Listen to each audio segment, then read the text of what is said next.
السلام علیکم هموطنان گرامی. امروز زادروز یکی از شخصیت‌های اگر گوییم بزرگ ملت حتی نمی‌کنیم، یعنی بزرگمیر یاروف امروز زادروز دارد و این کس امروز سیومین زادروز خود را در پس پنجره زندان می‌گذراند با اتهام‌های ساخته و یکی از مظلومین حاکمیت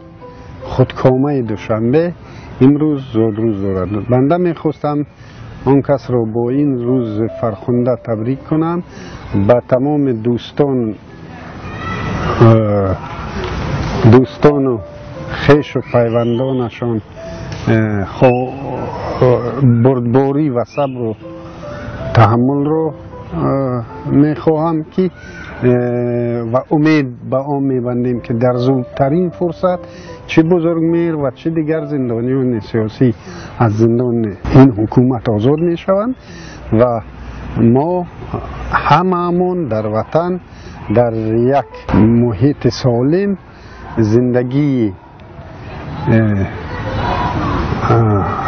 یعنی زندگی ارزنده خواهیم داشت. و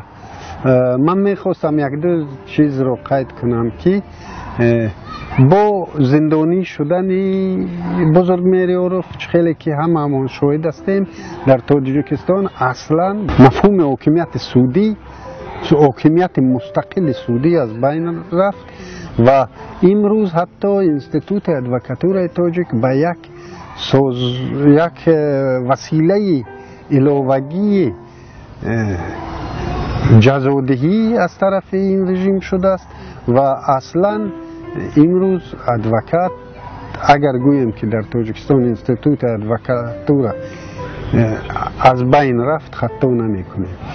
و همه این با زندانی شدن یکی از ادوکات های واقعا مستقل تاجیکستان بزرگمیر یاروف و چنین روز رسیدیم و امروز خیلی که ما شاهد هستیم حتی نمایندگان خود همین حکومت در تاجیکستان از حقوقشان برخوردار نیستند. یک مثال عادی چند روز پیش در رسانه‌های خبری مطالب نشر شد که در آن رئیس ناحیه فرخار رئیسان جماعت را به خاطر جمع نکردن فطر روزه با سخنان قبیح‌ترین دشنام میکند. یعنی این رو به چه خاطر گفتم که حتی خود همین کارمندان حکومت امروز حقوق خود همین مردم پایمال می شود، چه رسد به شهروندان عادی که اصلا ما حقوق در داخل حلقه ما دیده ایستادیم که حقوق انسان کلن پایمال شدن دارد. فشارها روز از روز گسترده تر می شوند و در تاجیکستان نه فقط انستیتوت ادوکاتور بلکه عموما انستیتوت جامعه شهروندی عموما چه شده است از بین رفتن دارد و همه این ابتدا گرفت از زندانی شدن آن نفرانی که از جمله بزرگمیر یاروف که با اتهام‌های ساخته به زندان رفتند. بار دیگر بزرگمیر رو با زادروزش